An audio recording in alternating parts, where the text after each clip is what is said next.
Welcome in. It is a Tuesday edition of 5 Clubs here on Golf Channel. Also, PGA Tour Radio, that is Channel 92 on Sirius XM. I am Gary Williams. This program is always brought to you by Century Insurance. If you have business insurance needs, they will meet them.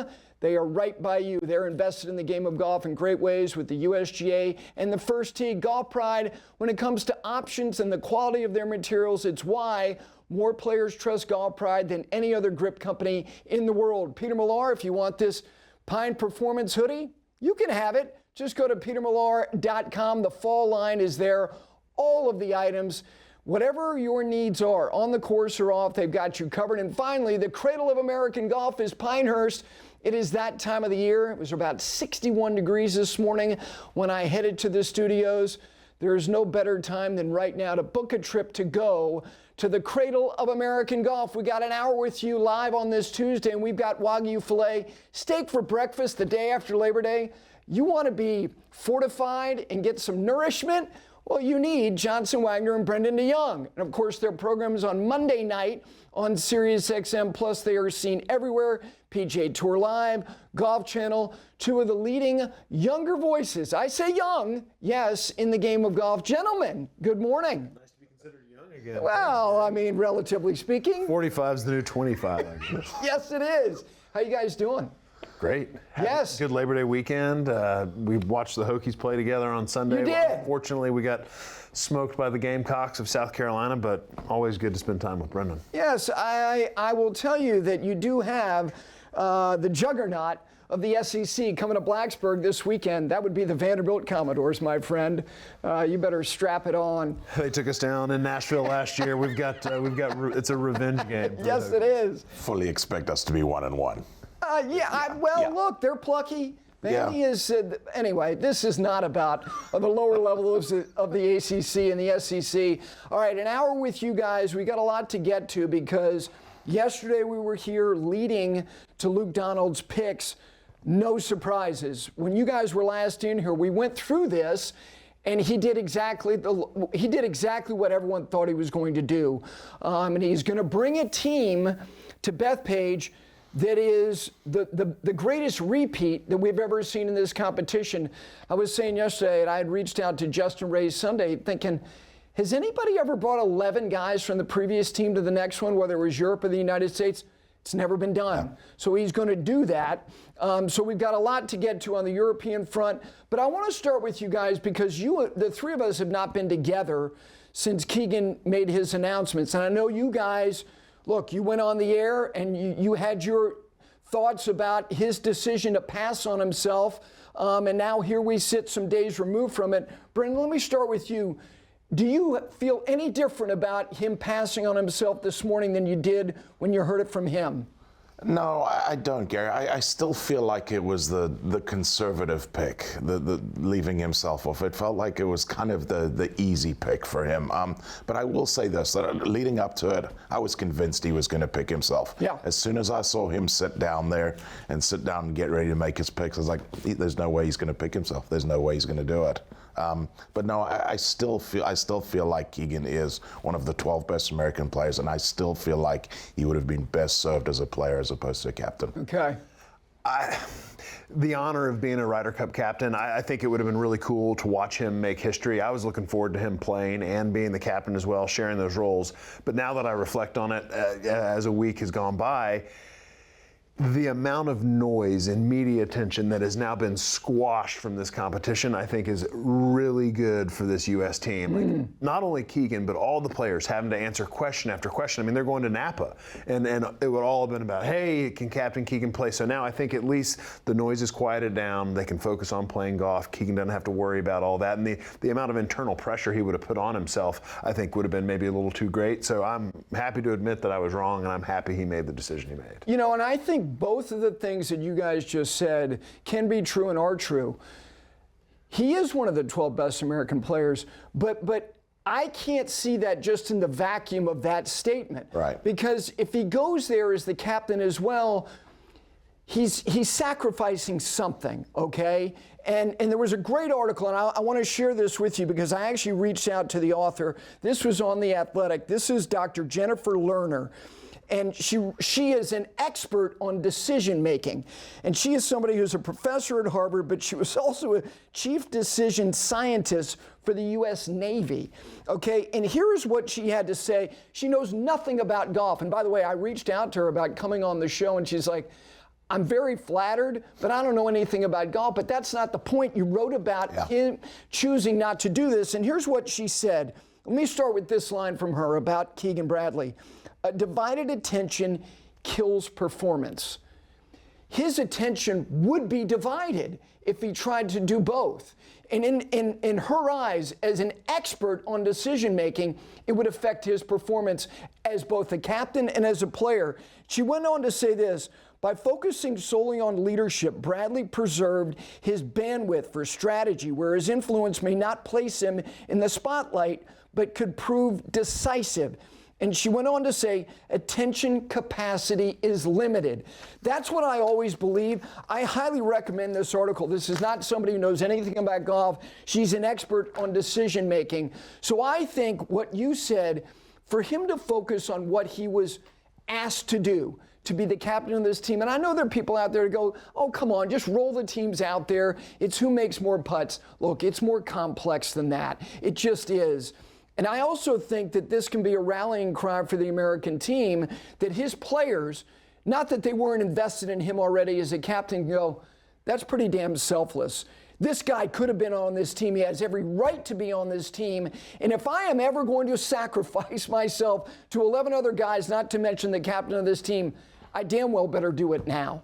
That's how I feel about him doing this. Do you still think he faces a lot of backlash, though, if the Americans do lose? I don't think he should. I don't think he should, but I still think he will. Of course he will, because that's the nature of this competition. Yeah. We give these guys this role of which they've not grown up to try to do this, and now all of a sudden they're in this, and that is the beauty of it, but it's also the cruelty of it. Hey, man, you chose to do this, and even though we know you're not an expert on rolling out teams in a format that's wonky and weird and confrontational, we're going to criticize you if you lose, and we're going to laud you and put you in the pantheon if you win. Right. That's why we love this thing, right? Absolutely. All right, so let's get to Luke.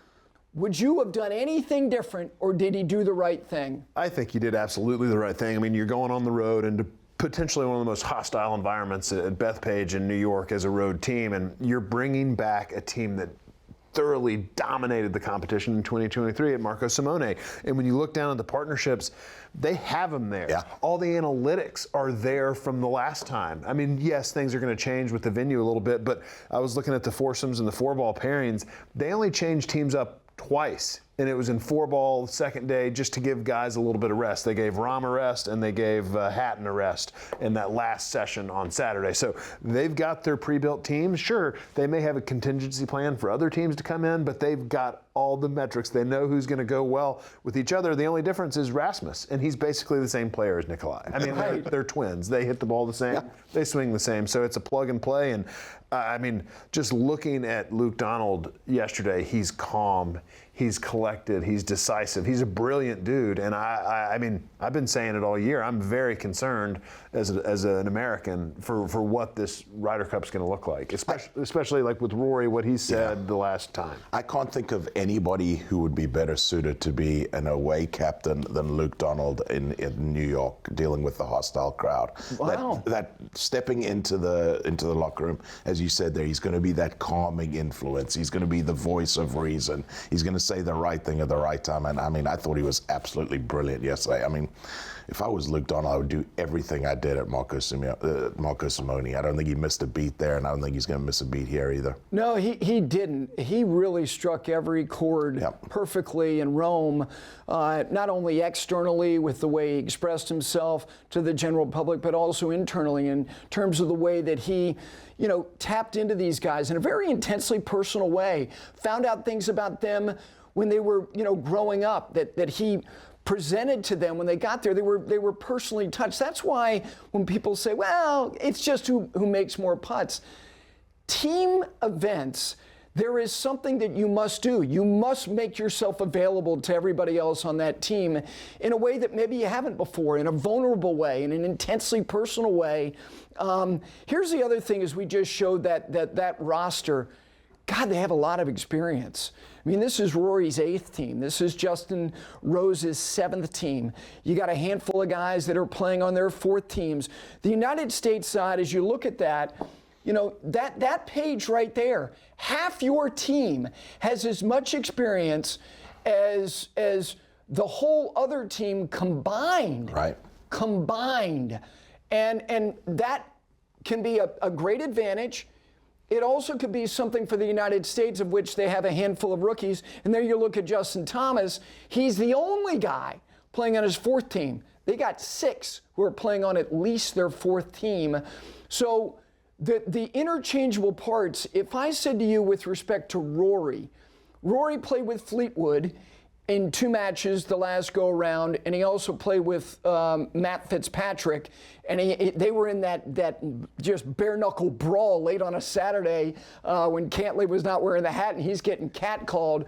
Do you expect him to go back to that playbook, Luke Donald, and that it is Rory and Fleetwood first out on a Friday? I don't know if they'll be first out, but they'll be paired together. Yeah, I mean, that first session. Yeah, they'll be out in that first session for sure. I think we're going to see these 4 pairings that we saw in Rome. Why wouldn't you? I mean, the golf course is not going to be that much. I mean, it's not going to make that much of a difference to change these teams up at all. The only other person I would love to see Rory and Rose play together, but when you've got such experience like that, you kind of want to spread them out to some of the younger guys. I mean, Lowry and Rory have played together in some sessions in past Ryder Cups. I think that would be fun to see as well. But I mean, if it ain't broke, don't fix it. I think it would take something drastic, like a huge deficit for Luke Donald to start changing up those teams Saturday. It's interesting, Rory, going back and looking at all of his partners historically, it was Fleetwood and Fitzpatrick in 2023. In 2021, he played 2 matches with Ian Poulter. He played 1 with Shane Lowry. In 2018, this to me shows Rory, who is the alpha, but also is willing to take on inexperience alongside him. Friday morning in Paris, he played with Torbjorn Olesen, and then he also played with Poulter twice, and then he played with Sergio, who he has some experience with. In 2016, again, he shepherds out a guy getting baptized in Andy Sullivan at Hazeltine on the road, and then he played 3 matches with Thomas Pieters, and they were 3-0. Pieters was a bulldog in that competition, and then in 2014, it was Sergio and it was Poulter. And then you go back there we go. And then you go back to 2012, it was Graham McDowell. It was McDowell in 2010, it was Graham McDowell in 2012. So Rory has not been alongside Rose. He's not been alongside Rahm. You don't expect them to do that. You think it'll be Fleetwood and Fitzpatrick unless he's got to audibilize because things have gone sideways. Yeah, I mean, Rose is so valuable. Like, we didn't see Rose play with Højgaard last time. We didn't see him play with Nicolai. I see a Justin Rose. I think when you've got the veteran leadership like that, I see them going out with younger players. I mean, it was Rose and Bobby Mack at playing both sessions of 4-ball at Marco Simone. So I think given the fact that Rose has played so many of these cups, like, you want him sort of fostering that young stuff. So I love looking at these teams from last time, like how exacting they were. Let me stick Rose out with McIntyre, Rahm with Højgaard, Hovland with Oberg. Like, they're setting those guys up for success, those young players with that experience. Yeah, Brendon, what Johnson was saying, Oberg and Holland, you know they're rolling out there together. Oh yeah. And you know that Rahm and Hatton are rolling out there together. And that to me is, if you're the United States team, you have an inherent advantage because you have the home field. Mm-hmm. But Europe is trotting out these guys going, we've done this before. And you know the last time you saw us, you know what we did to you. We took you out to the shed. That's why the fact that he's bringing 11 of 12, I would say 11 and a half. I mean, really, is he not? Isn't it 11.5? Maybe even more, 11.75. I mean, it's amazing. That to me makes this so delicious that all these guys from Europe are going, we did this before, we did this to you, and yes, this place is a little different than it was in Rome. That's why I think that Friday morning is why it's so provocative. I can't even wait. But to the flip side of that, the American side has 6 players that weren't on that team at Rome that are here. So which is a good thing in my mind. 4 rookies. They don't have they probably watch, but they don't have the in-person memories of that. Totally agree. Americans also have the benefit of having played a President's Cup as well. We wouldn't have known about the Scheffler-Henley pairing without having seen a President's Cup either. Good point. The Bryson thing is we show this United States Ryder Cup side. Again, Justin Thomas has a nice record. Patrick Cantlay, he is very comfortable in confrontation. If Saturday afternoon in Rome didn't tell you he's a different cat, I'm telling you nothing else will. And I think that, and you guys, I think would tend to agree that Cam Young could be a guy who will respond well to this. He does have a President's Cup under his belt. We'll talk about the American side in detail. It's great to have you with us here on this Tuesday, having Wagyu Filet with us for the entire hour. And by the way, Ludwig Oberg will be on the program tomorrow. We'll get his perspective after being named to that team, which was no surprise at all. We got the full hour with you here, live on Golf Channel, also on PGA Tour Radio, Channel 92 on Sirius XM. We're back right after this.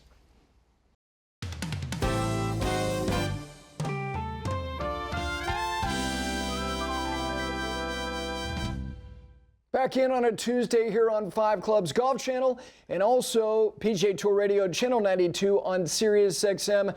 This segment brought to you by Peter Millar.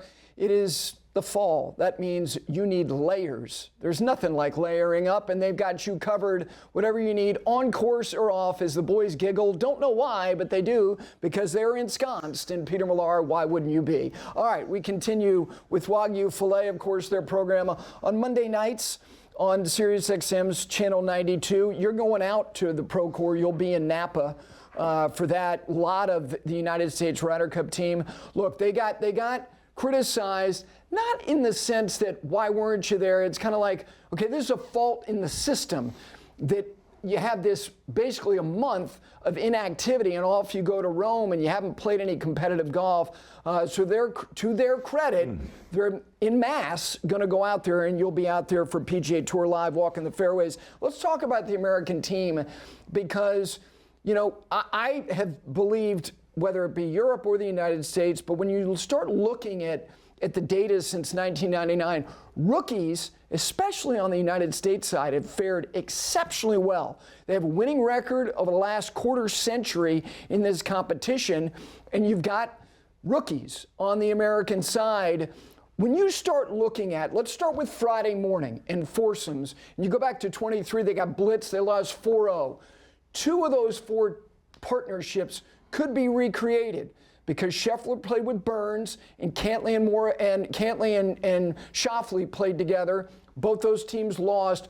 Would you do any of that, or say, you know what, because of that memory, even though Burns and Scheffler and Cantlay and Schauffele, or would you say with Cantlay and Schauffele, I'm okay with that, trot them back out there? I mean, I think Cantlay and Schauffele have to go together. They're a great team. Maybe if something happens and they're not playing well, maybe switch them up. Like I said, Saturday would be similar to Rory. But I don't think we're going to see Burns and Scheffler play. I think Scheffler and Henley formed that incredible duo at the President's Cup in Royal Montreal last year. So I see Scheffler and Henley having big-time sessions together. I like that a lot, and I'll throw another one out at you. I like J.J. Spawn and Justin Thomas to play alt shot. Okay. I had J.J. Spawn playing with Sam Burns. Sam Burns, the putter that he is. J.J. Spawn, the iron player that he is, playing alternate shot together. You've played Bethpage more than I have. What, 3 of the par 3s are odd holes? It's 3, 8, 17, and 14. Okay, so it's 2 and 2. But I would love to see the iron player that Spawn is have somebody like Burns putting. Okay. Just to give you the data on this, the United States rookies since 1999 are 73, 59, and 31. That's really, really good. Europe, 56, 67, and 26. Now, they have had less. They didn't go all in on this bushel full of captain's picks, which a lot of them would be rookies. But the rookies for the United States, and you start, you know, I've got this list. There are a lot of guys, whether it's Jordan Spieth, Patrick Reed, Brooks Koepka, Justin Thomas, Colin Morikawa, Patrick Cantlay, Xander Schauffele, all these guys went either 3-0-1, 3-1. In the case of Patrick Reed, 3-0-1. Obviously, he's not on this side. Justin Thomas on the road, 4-1 in Paris. So I don't have any misgivings. I don't feel any nervousness.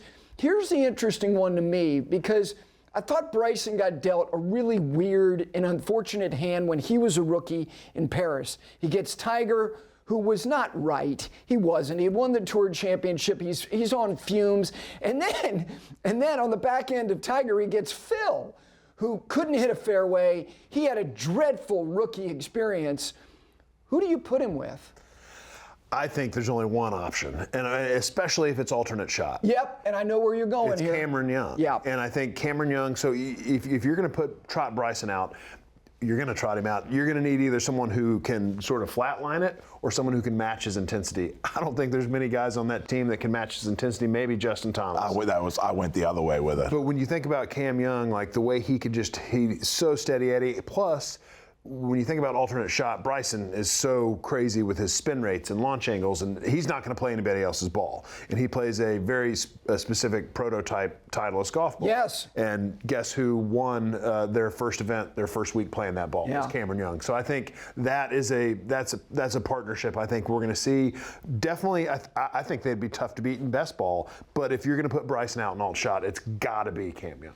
I went the other way with it, and the guy that would match his intensity is Justin Thomas. The way he gets up for this Ryder Cup, I would pair Bryson with Justin Thomas.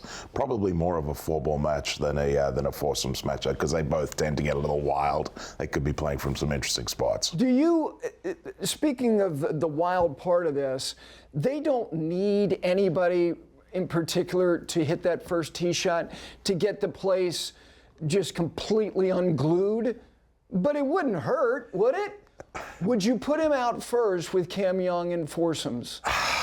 Bryson is his alternate shot record. I believe he's 0-2, and yes, to get the crowd fired up because it's going to be drivable, and especially for him, if he can send a driver anywhere near that green. But you can't throw a match out there just for a vibe check. You got to put out the best because the U.S. has struggled in that format. So you need, first shot in the afternoon session, absolutely a better ball. I think Bryson hits it, but man, and then you put him on odd holes, which like 5 is the toughest tee shot on that golf course that works left to right, and so now he's hitting his big hook on that hole. As someone who's played Bethpage a ton and who hits a big hook, that's an awkward tee shot. Like 7 goes hard to the right. He would not be the odd guy for me. Okay. 12 though, he could. I haven't gotten too deep into the odds evens with. Let me get back to this personality match, and I get the point about Justin Thomas.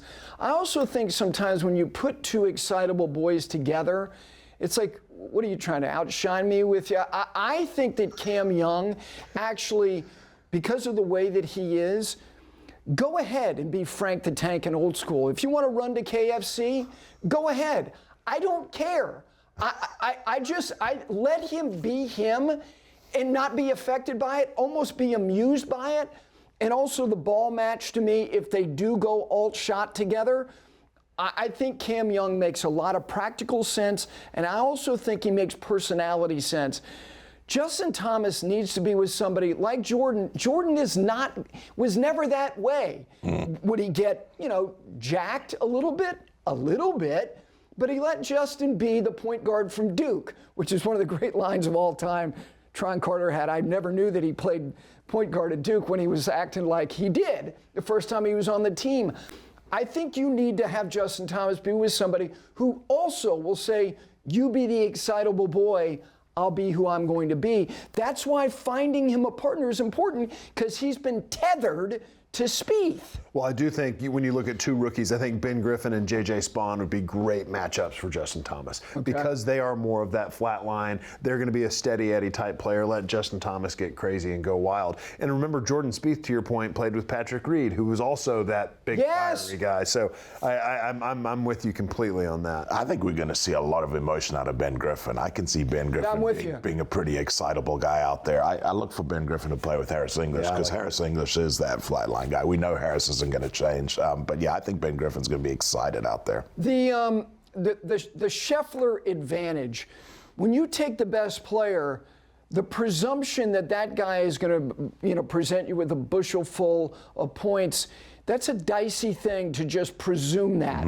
There's a reliance on the other guy. The one thing that he doesn't do that I think Tiger did, and he wasn't doing it overtly, it's just hard to be with that guy. I don't know, Scheffler's not that way. I think Henley makes perfect sense.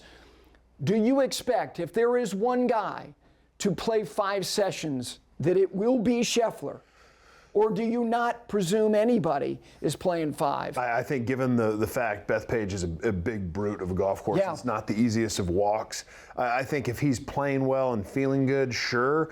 But also, if you're in a good position, I don't think the U.S. should trot anybody out 5 times. Frankly, I don't think either side should. It's 5 rounds of golf in 3 days, walking a brute like Bethpage with all the emotions going through it. I think everybody should sit. But yeah, of course it would be Scheffler on that team. One thing I will say about Scotty, he's going to have a target on his back from everybody on that European side. So you're the number 1 player in the world. So he's the number 1 pelt. Easy. Easy. And in an 18-hole match, anything can happen. It's not over the course of 4 days. I'm taking Scotty Scheffler over It's anybody. intangibly more than a point to beat him. Yeah, carries a little bit more weight to it for sure. Yeah, I think that's fair. I've asked you guys this, and we've talked about this throughout the year, now that the teams are set. Do you think, if I said, explain to me who has more depth, if somebody has more depth, does somebody have more depth? I don't know. I mean, obviously you look at world rankings and the Americans, you would say they would have more depth there, and then you look at the experience of the past Ryder Cups, the Europeans have more there. I think that carries a little bit more weight, the experience of the Ryder Cups. I agree with you. I think, first of all, the world ranking thing, to me, I get it. It's easy. I also think, show me their world ranking points when they played alternate shot and they played better ball in an environment like this. And then I'll tell you, okay, I get it. I understand it's a metric that is used to determine, well, they're a stronger team 1 to 12. Look, we ain't playing 12 guys and on Sunday night, what's their aggregate stroke play total? All right. That has been something that I never understand why people keep going back to that. How many times do you need to see Europe win this competition to throw out that as a way for you to determine that the United States is a better team? World ranking means nothing. You don't. It is a invaluable metric in this. I mean, I'm looking at, like you posted up there earlier, Ryder Cup experience with 6 guys playing over 4. That is depth to me. And plus, you only have to play 8 guys each of the first few sessions. So I don't see anybody on this European team you'd want to hide, personally. Maybe on this U.S. side, there's a couple guys that maybe need to be hidden for a couple matches. So I would say the depth is squarely on the European side. I think it's on the European side as well. And the other part of this, and then the United States has to show this, be flexible. I think that when Justin Thomas and Jordan Spieth didn't play Friday morning foursomes, and you can say, oh, come on, Jordan can be wayward. Look, you either can do this or you can't. And when they didn't play Friday morning in Paris, that was a bad signal for me. You have to be not only flexible in terms of format, but you also have to be flexible in terms of doing what Europe has done with their best player. If you want me to go out there with Torbjorn Orlesen on a Friday morning in Paris, I'll do it. If you want me to play with Andy Sullivan on the road at Hazeltine, I'll do it. You have to show that you are willing to mix and match with as much firepower as you can. And I understand you want to get guys that make sense in terms of what their strengths are, but these are world-class players. Europe has shown more flexibility. Flexibility, to me, is a synonym of depth. It just is. Well, and there's a story, Paul McGinley, when he was It's a great captain, story. The Victor Dubuisson. Yes. So Victor Dubuisson, Frenchman, was a little quirky, right? And a little. And McGinley spent the whole season knowing he was going to make the team post that match play that Victor, I believe, lost in the finals. And he finally came to the conclusion, Shane Lowry, you're going to play with Victor. You're only going to play 2 sessions, but I need you to do this. I know you want to play more. You mean Graham McDowell? Graham McDowell, thank you. Yep. Sorry. Yep. Man, all the Irish guys. They all flow together. Graham McDowell, thank you. Yep. Graham, and I know you're one of the stars of our team, but I need you to take this one. And he did it. He did it with a smile on his face, and they had success, and they ultimately won the Ryder Cup, which is the point. It's not about, and I do think Xander and Cantlay are a good team, but given the fact that Xander hasn't played particularly well, you're speaking of flexibility. If somebody else is playing better, Xander, you're sitting, and I'm throwing Ben Griffin with Patrick Cantlay today, or whoever it may be, and that's what Europe does so much better than the U.S. side. It's not about playing with your buddy, it's about playing with the best teammate that we feel like you can go out touching and get on us something that is more than just a data point of strokes gained approach, which is exactly what McGinley did with Victor Dubuisson in 2014. All right, much more to get to with the boys here on this Tuesday. Before we're done, I do want to get their thoughts on what was said by the new CEO of the PGA Tour, Brian Rolapp, in terms of scarcity, simplicity, what that means, and if we're already seeing the seedlings of change on the PGA Tour, not necessarily this year upcoming, but the following year as well. Great to have you with us. Golf Channel, PGA Tour Radio, Channel 92, Sirius XM. We're back with the boys right after this.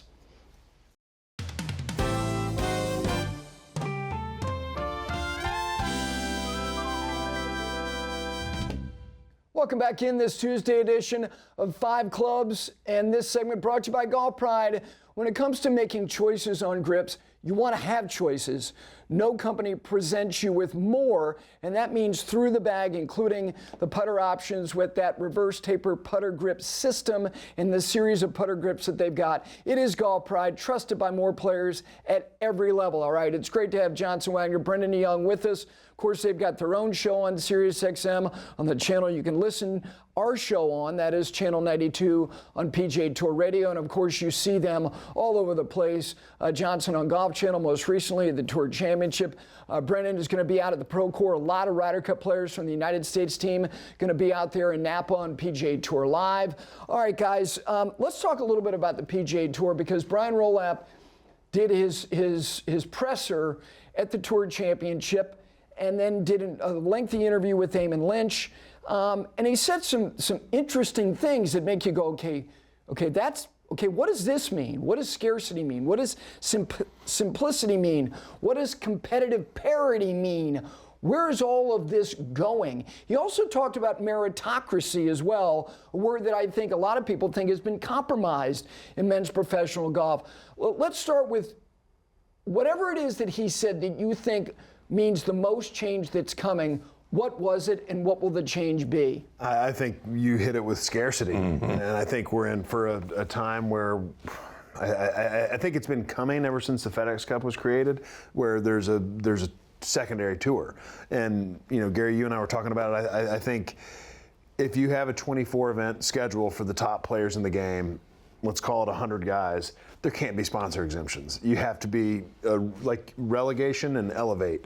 And if it's the top 130 guys get a move up every year and 30 guys fall down every year with no exceptions, I think it could be good both for the top and whatever would be the middle level or bottom level PGA Tour. I just struggle from being a guy that was kind of in that 70 to 125, 150 range my whole career. Like, those guys are gone, and I made an excellent career out of playing. Well, not excellent, but I made a living out of being there. And I think it stinks to be a journeyman type player and now see all this money come into the game, but it's not for you. I don't care how well you play. You're not going to be a part of this, and that's where I struggle with it. But from the media side, I think it could be great. It could be great.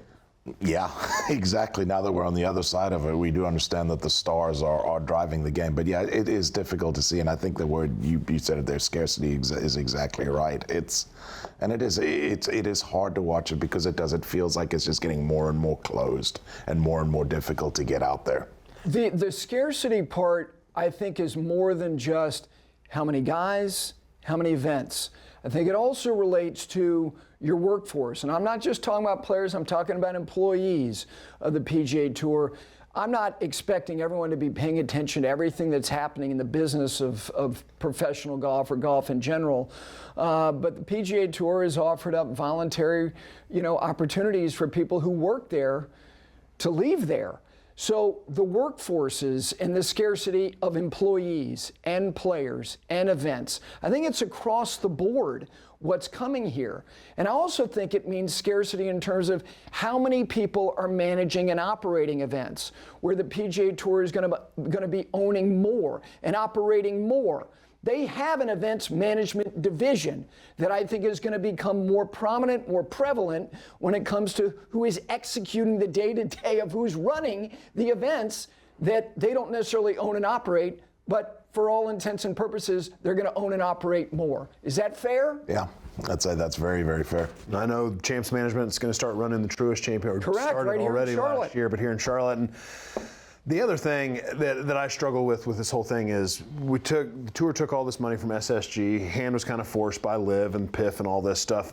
And now we need to become profitable. Well, the tour's never been a for-profit entity. And each tournament was set up with the host organization running, giving tons back to charity. And now all of a sudden, a model just has to be turned completely upside down when the PGA Tour has been doing well. I guess I just struggle so much with where's the profit coming from? From charities? Are you going to start reducing the number of charitable dollars just so that you can pay your investors off? And it's not an unreasonable thing that you think is going to happen. And put more money in the pockets of the top players by removing it from. I mean, not that charity won't still be a huge goal of the PGA Tour, but I mean, it's not going to be what it was. I don't think. It's not. Unfortunately. It's not. Private equity and charity don't spend a lot of time together, do they? No, and that's what's. I'm not saying that guys who are in private equity don't give to charities, but come on. But that's what's been so nice as a draw for the bucket of sponsors that sponsor the PGA Tour is that they can bring their clients in. Their charitable dollars are done for the year through the PGA Tour. Like, it's an incredible thing for your local community as well. If you're a sponsor like 3M based in Minneapolis, you are putting so much back into your community that week, that 1 week every year. Let me get back to what he said about sponsor exemptions. Sponsors are the driving force of how this operates on a week-to-week basis. In the absence of RBC and AT&T and Truist, and I can go on and on and on, these events don't have what they have, which are now $20 million purses. And if you say to them, hey, you know, those guys that help you get people to go through turnstiles, that also help when it comes to how much your brand is seen on a Saturday and Sunday on television, that guy who's right now in an ebb, who needs a sponsor exemption, Ricky, Jordan Spieth, you can't do that anymore. How digestible is that for sponsors? It's a tough pill to swallow. It really is, because yes, as you say, these are the guys that are putting butts in seats, that are helping you make the money that you'd like to out of that week. But if it's understood that this is the way it's going to be, this is the way it needs to be moving forward, I would imagine that the sponsors, with the promise that you're going to have the top players in the game, less one or two guys, would still be okay with it. See, I think relegation sounds fun until you got to live with relegation. Like, I understand the Premier League. Like, that's one of the most interesting dynamics of Premier League soccer. Like, oh my God, we really are in jeopardy of getting relegated. And all of a sudden you wake up and you go, oh my God, we've been relegated. Like, I think relegation is a synonym for meritocracy. Like, if you really want to bring back the meritocracy of this game, then there has to be jeopardy if you're not good enough. Yep. That's why I admire what you guys did. That if for 2 days you weren't good enough, you were changing your shoes in the parking lot and you were putting your clubs in a trunk and you were headed to the airport to try the next week. You forgot the slamming of the trunk. Yes. Or just the resignation and the fatigue of closing it softly. Either way, if you really want to bring back meritocracy, then cuts have to be a part of these signature series events, do they not? Yeah, I mean, that's why the number should be 100 or 120. And you have to have cuts. The 70 no cut is just, I mean, we beat a dead horse with this thing. It is just, it's not what the PGA Tour is. And it's funny, all these great ideas that players want, seemingly you're just copying the model that you swore to hate, right? Limited events, no cut, guaranteed money, relegation, elevation. I mean, it's basically you're saying, well, this model of live is pretty good other than the team aspect. Let's just copy what they're doing. It's we're walking down a slippery slope right now to lose professional golf. Yeah. Yeah, look, I think that, real change can be good, but real change is never comfortable for most people. It just isn't, whatever the change is. A couple other items to get to with the guys on this Tuesday, including the fact that we still have a series of fall events. And at the Pro Tour, you're going to go, what is this? Is this an extended playoff event because of all the guys on the United States Ryder Cup team who are here? They're going to identify a couple of guys who they think are going to pop in the fall. We'll get to that as we continue Tuesday edition, 5 Clubs Golf Channel and PGA Tour Radio on Sirius XM. Back after this.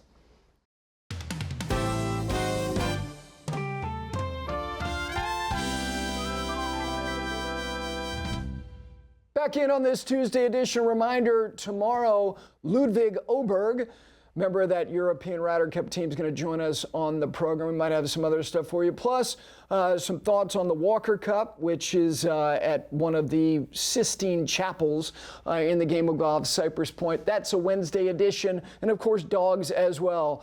We got the boys in. This segment brought to you by Pinehurst, the cradle of American golf. 10 golf courses. Construction on number 11 is coming, not to mention the cradle and all of the great options you have for accommodations and restaurants as well, including the new restaurant at the clubhouse at Pinehurst number 10 out there in Sand Mines. All right, guys, this fall, Procore has got, what an embarrassment of riches. Give me some guys who you think are going to have a good fall. I've been riding hard for Michael Thorbjornsen now since he came out that PGA Tour U. He's been close a number of times. He's dealt with a couple injuries, but I think he's gonna win this fall. I think it's a great opportunity in the fall to go out and get your first win, just like Ludwig did at RSM a couple of years ago, and really kind of sort of jumpstart his next season. Yeah.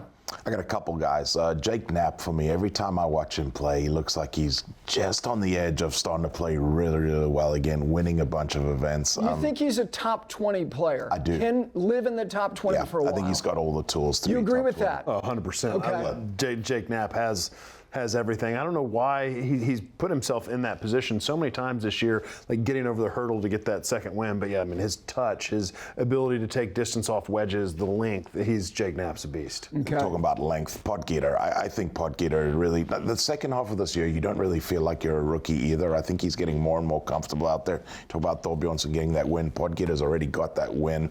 He's kind of got that freedom to go out there and play. I think Ulrich Podgeter's going to really break out. He's interesting on a couple levels. One, because of the way that he comfortably lives with his ball speed, which you can say, well, that's the next generation. I don't know how attainable that is for a lot of people to do that comfortably.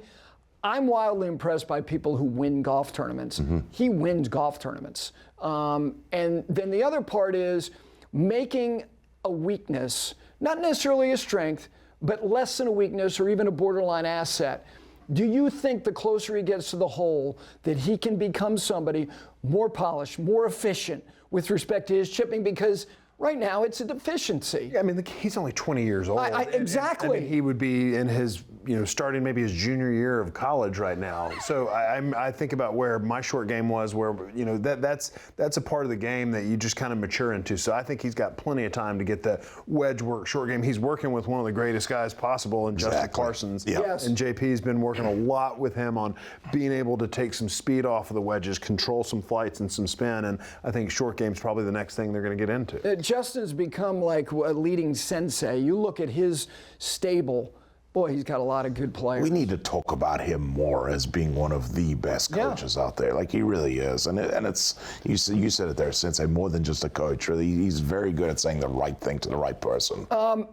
The thing about these young guys, and it gets back to somebody you've been very bullish on, is that let's remember where they are in their journey. Like Akshay Bhatia is younger than Ludwig Åberg because he made the choice he did to not play college golf. I think it's insanely impressive that this guy has already been to a couple tour championships. Come on. Most people are like, you're making the wrong decision. You're going to be a cautionary tale. He's far from that, and he also made the choice, not easy, I would imagine, ego-wise, to make the choice he made to go with the putter that he's using now. I think Akshay Bhatia watch out. I'm not just talking about fall. I'm talking about 26. And I know you've been beating the drum for a while. Yeah, he's got an immense amount of talent and self-belief, which I think is the most important thing a player can have is the confidence in yourself. That's why we've seen Ben Griffin rise so much this year, is because of the confidence he plays with. And I think Akshay carries himself in a similar manner. I'll give you one more name, and it's another guy you've been real high on, is Sam Stevens as well. I think Sam Stevens is ready to win. I think he wins this fall.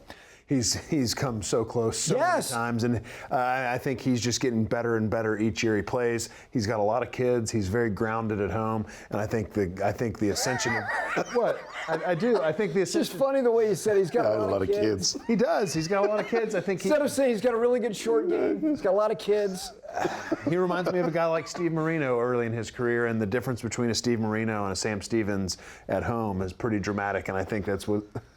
I think that's Steve Marino catching a very stealthy straight right there. What a way to put a bow on this. How about Luke Clanton?